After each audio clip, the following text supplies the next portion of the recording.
by this loopholes in the electoral mechanics that the Standard has listed on page 10. Now, if I could just go through some of them. I think you mentioned, Mark, something to do with cyber security, and we saw even in the US elections allegations about possibility that the system could have been hacked.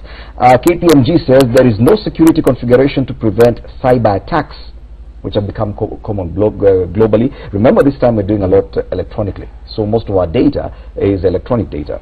KPMG auditors were denied permission to carry out tests to assess the risk of unauthorized persons accessing and manipulating the data. The Electoral Commission explained it was acquiring new ICT infrastructure. Now, backup tapes of register are all stored at Commission headquarters. Data could be lost in case the premises are destroyed or attacked. Now this is KPMG saying, not me. in this day and age, number one, what the IBC has tried to do, and if you remember, I think it was in this station actually when they were demonstrating the KIMS kit, the first thing that they said they've done is they've created a closed network. Now, what a closed network basically means is only certain hard-coded devices can access that network. So you cannot then have an external device get onto that. So there are 45,000 devices are the only ones which are able to access that network. However, that does not mean that you've locked out the ability to clone a device. Okay, and now I'm drawing from my IT background, which I'm sure you didn't know about. Yes, I I studied IT. So it doesn't lock out the ability to clone a device and have a device that mimics this particular network. Number two, you've not it's called hijacking. You've not cut out hijacking. However, the option that IEBC has is this, that any cyber attack cannot attack hard data, like hard copies. Okay, so what is going to happen is the law requires that there is physical evidence in terms of ballot papers, returning officer forms and things like that are there. So what we need to look out for is not really, you see, the sad thing about the hacking world is you cannot fully say I am unhackable. Okay, because there's always some smart kid sitting somewhere. Yet, we are really hoping that the whole process will go by the soft data, not this hard copy. But this is why this hard copy is important, because if you want to have a foolproof system away from hacking, what you need to have is checks and balances, and that's what they've tried to do. They've tried to have, yes, electronic transmission, but also have hard copy. Now, the beauty about this particular election is even if, let's say, the electronic is compromised, which I doubt it will, because the Kenyan election is not very interesting to the hackers in Russia and the Ukraine and stuff like that. We don't have a Trump running. Okay, so that's what you think, but Kenya is very situational in global politics. Why do you think they would not be interested in Kenyan politics? Let me finish. I'll tell you why. Let me finish the IT stuff, then we'll talk the political stuff. Okay, so we are hoping it doesn't get hijacked, but because of the constitutional level announcement of results, what we know is that in fairly short periods of time we will have both results. Now, to answer your question why Kenya is not on that radar, if you look at the manifestos of Jubilee and NASA, they are promising the same thing. International governments interfere if the candidates who are running are offering significantly different things that are advantageous to external people. And in this particular election, if you look at what both coalitions are offering, it is not that interesting for certain extreme sides. Not similar at all. Not similar at all. The only similarity are the sectors: health, water, whatever. How to tackle each of the sectors, light and day. Checks and balances. The point that they said there, how to hack into the system. If we've got a standard number of voters, how do you increase them? How do you decrease them? Checks and balances. Can people go in there to increase or decrease? From Chebukati's statement, he said, people are going to even die on the night of the voting. We're not going to be removing these names. This is the number of people on this register. It remains like this. So we should not have a fear of increasing or decreasing these numbers. And as I say, there's the backup system. Now, one thing that you need to realize that why people have been really saying that NASA doesn't have money to put up billboards and T-shirts because we've put our money in the right place. I know the Secretariat has invested, of course, in the Tallying Center, and of course in a situation room that is addressing all these fears, and they will be allayed. And if there's any mischief that is going to be detected, are you saying that NASA has mechanism to detect if any of these things happen? And probably has even consulted before even this came out to find out what's going on, because there's stuff going on even beyond what is being reported in the media.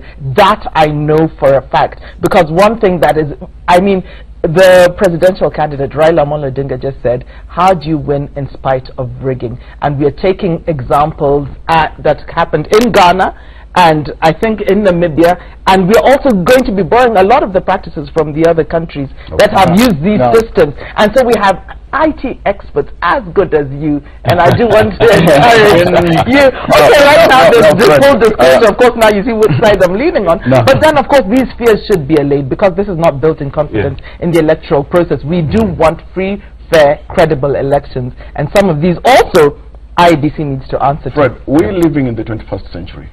In November last year, after the US election, the world woke up to disturbing information or claims that the US election had been interfered with electronically by the Russian people.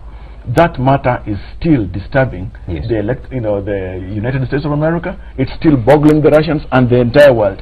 Similar claims were made even in the recent France elections.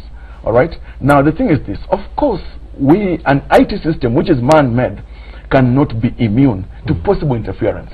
We also want to know that, for example, moving into the election during that exercise, there is no possibility of, say, even a virus attacking, interfering with anything anywhere. And even as the good lady Cynthia speaks to how NASA is preparing and its IT savvy team is looking into all these issues, of course we want, on the part of IEBC, to have a foolproof system where, even as all these candidates are looking into this, whether it's NASA, whether it's Jubilee, or whoever it is, cannot interfere in any way. And that's the kind of confidence that, of course, NASA wants. What we want, of course, we want to persuade IEBC on these itemized issues, the 10 itemized issues of possible interference, things that are now, leaking the confidence that is there. It is important that urgently, possibly not even later than today, or maybe even tomorrow, let IEBC speak to them with the confidence from the position of the chair and all the commissioners and the CEO that actually these are the steps that we have taken so far with their IT team to make sure that nothing of this sort gets to happen. You know, the headline reads on the Standard: exposed 10 rigging risks in poll register. Lady and gentlemen, I'll give you 30 seconds each for your final words. We need to wrap up this news review. Mine is to probably advise NASA. This is free advice, so no invoice is coming. I was probably a resident of Ghana last year in the lead up to the general election, and thankfully my candidate won the presidency. And one of the things, with your input, of course, one of the things that was very critical is the electoral chair had it out against the opposition. It was black and white. It is not that bad in Kenya. What they were able to do is strategically deal with the Electoral Commission to make sure that the election went their way.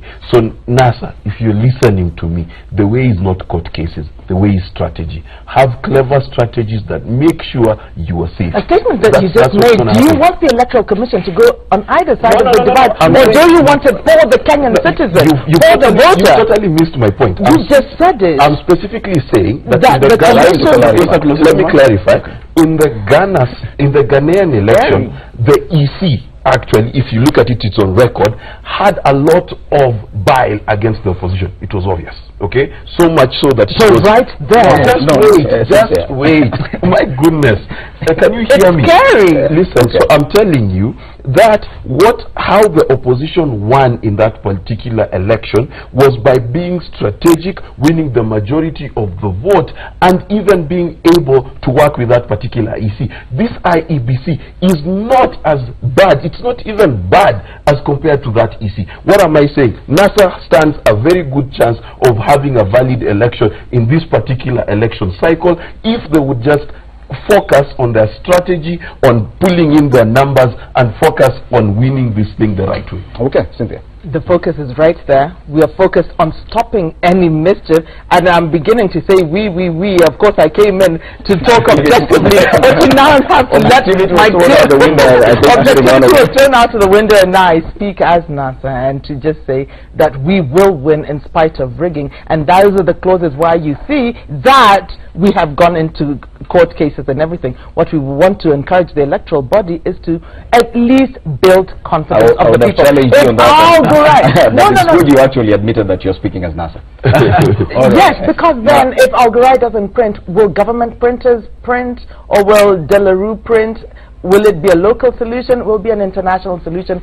We want a fix as late as yesterday, and they're taking too long with the appeal cases. My final remarks is that we all need to just let the electoral body do its work. I now speak as a Kenyan voter that I want to wake up on the 8th of August and go to that polling center and to vote, and to vote, and to vote, and to vote, and to vote, making sure that it is free, fair, it is an emphasis on voting on the 8th of August. So get it. Tapping into the wisdom of West African proverb, that many a times we stand in the compound of the coward and point fingers where the brave man used to live. My challenge to every Kenyan and every politician today is that let us be that brave man who refuses to die, who stands for truth, justice, openness, transparency, and clarity of thought that helps us as we move into this election to have a free, fair, and veritable elections, one which does not have aspersions cast against the IBC, one where even the IBC is supported, but where the IBC itself puts their best foot forward to help a nation have a free and fair election. Well said, Jarvis Bigambo. Thank you so much, Jarvis, Cynthia Mutere, and Mark Bichachi, our panelists this morning on the News Review. That has been our News Review. Remember, Power Breakfast still continues, and that's the hashtag to use this hour. We now want to link up with Chef Ali and Joey as they cook up some breakfast. For me, my name is Fred Ndimuli. Good morning.